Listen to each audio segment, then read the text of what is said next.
नमस्कार। आज की स्नातक तृतीय वर्ष की हिंदी की कक्षा में आप सभी का स्वागत है। आज हम जो स्नातक तृतीय वर्ष में प्रथम प्रश्न पत्र है उसकी इकाई प्रथम में आधुनिक हिंदी कविता जिसमें सूर्यकांत त्रिपाठी निराला को पढ़ेंगे। पूर्व की कक्षा में हमने मैथिली शरण गुप्त, जयशंकर प्रसाद आदि की कविताओं के बारे में पढ़ा। सूर्यकांत त्रिपाठी निराला छायावादी कवियों में सबसे विलक्षण प्रतिभा के धनी हैं।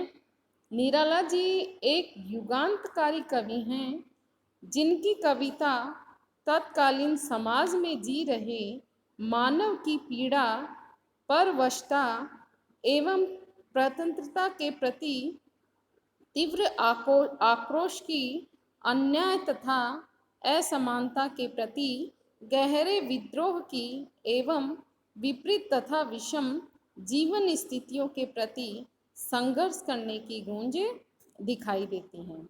निराला जी ने यद्यपि काव्य की साहित्य की अन्य विधाएं जैसे उपन्यास, कहानी, आलोचना आदि भी लिखे हैं, लेकिन इन्होंने मूलतः कवि कर्म ज़्यादा किया। कवि कर्म भी ऐसा जो जीवन के यथार्थ का चित्रण पूरी कल्पनाशीलता से करते हैं। इनकी जो अधिकांश काव्य हैं उसमें इन्होंने जो जीवन में अनुभूत किया, स्वयं के जीवन में जो घटनाएं घटी उनको चित्रित किया है। निराला जी जो हैं जैसे तुलसीदास हैं तथा राम की शक्ति पूजा, इनके काव्य गहन चिंतन, अभिव्यक्ति की सूक्ष्मता एवं प्रौढ़ता तथा जटिल भावाभिव्यक्ति का परिचय देते हैं। तो कुकुर मुक्ता, वह तोड़ती पत्थर आदि कविताओं में निराला जी पूंजीवादी व्यवस्था पर तीखा प्रहार करते हैं। यहाँ जो जूही की कली है ये निराला जी की एक अप्रीतम कविता अपन कह सकते हैं। छायावाद की लिखी हुई इनकी पहली कविता है। यह कविता इन्होंने अपनी पत्नी की मृत्यु पर लिखी थी। जब ये पत्नी का इनका देहांत हुआ तो वहाँ शमशान भूमि पर सब लोग चले गए। उसके बाद में वह वहाँ बैठे थे तो एक जूही की कली खिल रही थी, उसको उन्होंने, जूही की कली को उन्होंने अपनी पत्नी से जोड़ के जो उनके हृदय के भाव थे उनको चित्रित किया है। तो यहाँ उनकी कविता है जूही की कली। जूही की कली कविता में इन्होंने अपने जो मनोभाव हैं उनको, अपनी पत्नी के प्रति जो मनोभाव हैं उनको चित्रित किया है। जूही की कली क्या है, खिलने से पहले ही मुरझा गई। इसी तरह उन्होंने अपनी पत्नी के लिए भी बताया है कि उनके जीवन का जो प्रथम चरण ही चल रहा था उसी में वह अपनी देह लीला को छोड़ के चली गई। तो हम पढ़ते हैं जूही की कली कविता। विजन वन वल्लरी पर सोती थी सुहाग भरी स्नेह, स्वप्न मग्न अमल कोमल तनु तरुणी जूही की कली। दृग बंद किए शिथिल पत्रांक में वासंती निशा थी, विरह विदुर प्रिया संग छोड़ किसी दूर देश में था पवन जिसे कहते हैं मलयानी। यहाँ जूही की कली पर कवि जो है नायिका मूल रूप से मतलब अपनी पत्नी का आरोप लगाकर मानवीकरण शैली में इस कविता को लिखा है। निर्जन एकांत वन में, विजन यानी निर्जन, निर्जन एकांत वन में वल्लरी पर, वल्लरी यानी लता रूपी सैया पर युवती रूपी जो जूही की कली है वह सोई हुई थी, उस समय उसका हृदय, सोती थी सुहाग भरी स्नेह स्वप्न मग, उस समय उसका हृदय सौभाग्य स्नेह से परिपूर्ण था। वह स्वप्न मग्न, वह सुंदर सपनों में खोई हुई थी। अमल कोमल तनु तरुणी जूही की कली, उसका शरीर अमल यानी निर्मल और कोमल और सुंदर था।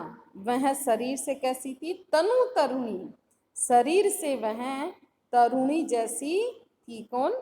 जूही की कली। दृग बंद किए, दृग यानी नेत्र, आंख, जूही की कली रूपी नायिका आंख बंद करके शिथिल पत्रांक में, शिथिल यानी अलसाई हुई सी सोई हुई थी। वसंत ऋतु, वासंती निशा थी, और रात कैसी थी? वसंत ऋतु की जो रात है उसमें वह जूही की कली अलसाई हुई सी अपनी आंखें बंद करके सोई हुई थी। विरह विदुर प्रिया संग छोड़, उसका प्रेमी रूपी जो नायक है उसे विरह विदुर प्रिया संग छोड़ किस दूर देश में था पवन जिसे कहते मलियाने, उसका जो प्रेमी रूपी पवन रूपी जो प्रेमी है या नायक है उसे उसे किसे? जूही की कली को विरह व्यथित दशा में छोड़ किसी दूसरे देश में चला गया था। जूही की कली रूपी नायिका के उस प्रियासी प्रियतम को लोग मलयानिल यानी सुगंधित हवा या मलय पवन भी कहते हैं। तो यहाँ नायक मलय रूपी जो पवन है उसको कहा गया है। यहाँ जूही की कली पर तरुणी नायिका का आरोप किया है। पूरी जो ये कविता है यह श्रृंगारिक भाव से लिखी हुई है और मानवीकरण जो शैली है, अलंकार है, उसमें चित्रित है। आगे कवि इसी क्रम में कह रहा है, आई याद बिछुड़न से मिलन की वह मधुर बात, आई याद चांदनी की घुली हुई आधी रात, आई याद कांता की कमनीय गात, फिर क्या पवन उपवन सर सरित गहन गिरी कानन, कुंज लता पुंजों को पार कर पहुंचा जहां उसने की केली कली खिली साथ। आगे इसमें कवि चित्रित कर रहा है कि प्रवासी जो प्रियतम है अर्थात पवन के आने से प्रियतमा से समागम करने का जो श्रृंगारिक चित्रण यहाँ कर रहा है। कवि कह रहा है, आई याद बिछुड़न से मिलन की वह मधुर बात, कि उस पवन रूपी प्रियतम को अपनी प्रियतमा से बिछुड़ने का स्मरण हुआ। और पिछली बात यानी पीछे की जो बात है वह याद आई, पिछली मधुर मिलन की बातें याद आई। साथ ही उसे जब पूर्व मिलन में मिलन काल के समय चांदनी की घुली हुई अर्थात चांदनी से व्याप्त आधी रात के समय प्रियतमा के रोमांच युक्त सुंदर शरीर का स्मरण हुआ, तो फिर वह पवन प्रियतम उससे मिलने के लिए व्याकुल हो गया, यानी पूर्व स्मृति करके वह नायिका से मिलने को आतुर हो गया। पवन उपवन सर सरित गहन गिरी कानन, इसके बाद तो उपवनों, सर यानी सरोवरों, सरित यानी नदियों, गहन गिरी कानन यानी गहरे घने वनों व पर्वतों तथा कुंजलता, कुंजलताओं को पार करता हुआ अपनी पहुंचा जहां उसने की केली कली खिली साथ। पार इन कुंजलताओं को पार करता हुआ वह प्रियतमा के पास पहुंच गया तथा उसने सरस रति क्रीड़ा की। परवासी प्रियतम के आने से वह जूही की कली रूपी नायिका भी अत्यधिक खिल गई अर्थात प्रसन्न हुई, उसके साथ क्रीड़ा करने लगी। यानी वह भी अपने प्रियतम को देखकर प्रसन्न हुई। यहाँ पर कवि ने मानसल श्रृंगार विलास को निरूपित किया है। रूपक अलंकार और मानवीकरण अलंकार तथा श्रृंगार रस से परिपूर्ण यह पद हैं। आगे कवि कह रहा है, सोती थी जाने कहो कैसे प्रियतम आगमन पर वह, नायक ने चूमे कपोल डोल उठी वल्लरी की लड़ी जैसे हिंडोल। इस पर भी जागी नहीं चूक क्षमा मांगी नहीं, निंद्रालस बंकिम विलास मूंदे रही, कीवा मत वाली थी यौवन की मदिरा पिए कौन कहे। यहाँ कवि आगे वर्णन करते हुए कह रहा है कि प्रियतम के आ जाने पर भी जो नायिका रूपी जूही की कली है उसने अपनी निंद्रा को नहीं तोड़ा। तो उसका श्रृंगारिक चित्रण यहाँ कवि ने किया है। कवि कह रहा है, सोती थी जाने कहो कैसे प्रिय आगमन पर वह, कि जूही की कली रूपी नायिका उस समय भी सो रही थी। किस समय?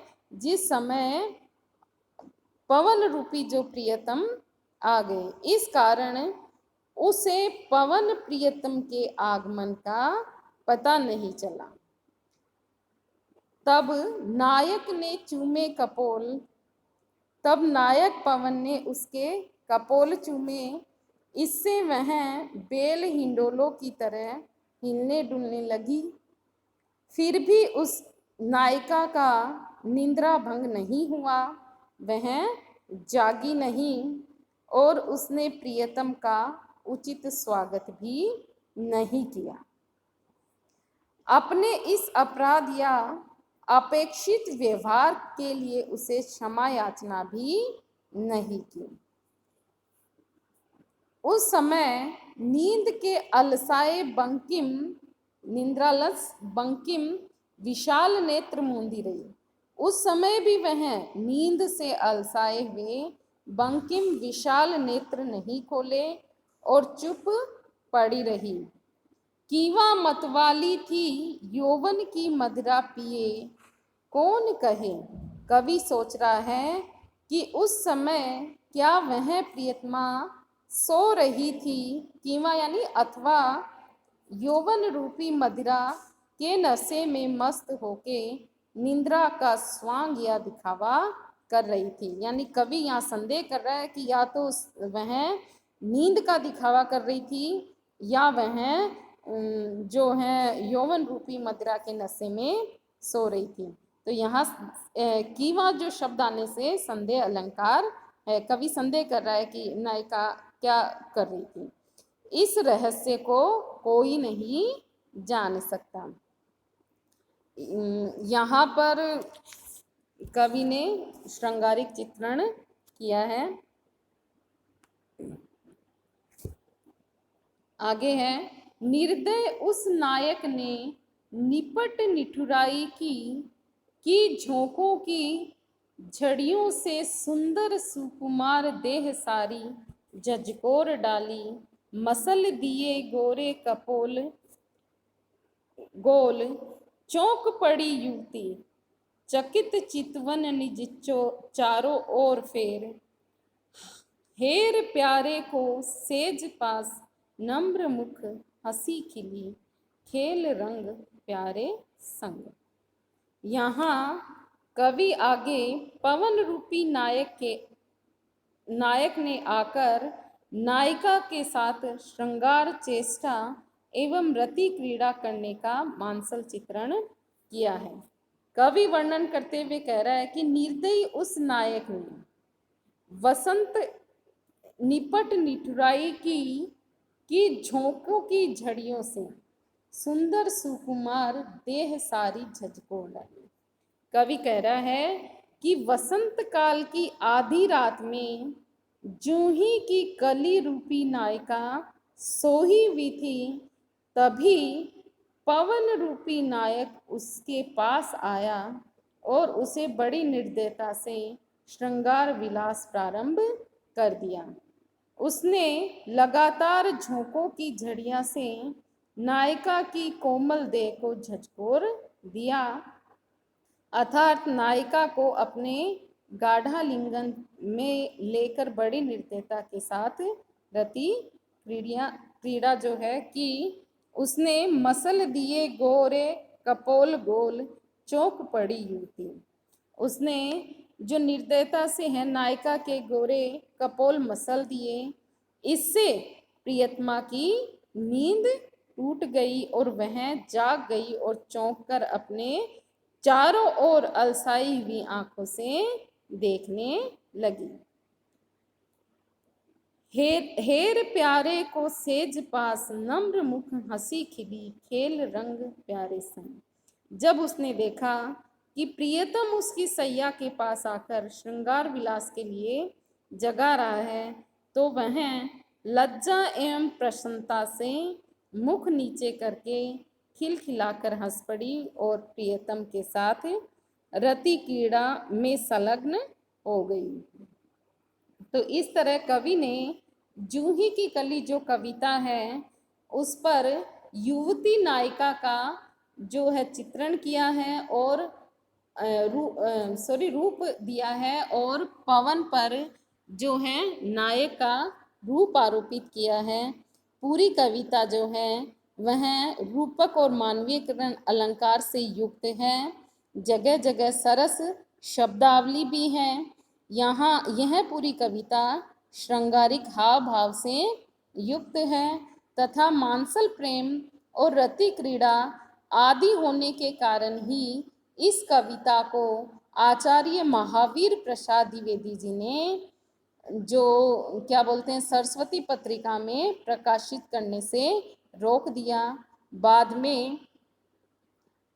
में जो है छायावादी और कवियों ने कविता इस प्रसारित की, लेकिन इनकी जो कविता है इसमें जो एक तो कवि ने तुक रहित बताया इसको और मानसलता का आरोप किया आचार्य महावीर प्रसाद द्विवेदी जी ने।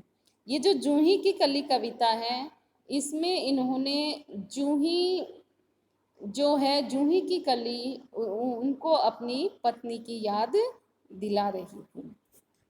आज की कक्षा में इतना ही। अगली कविता जो हम अगली कक्षा में पढ़ेंगे। धन्यवाद।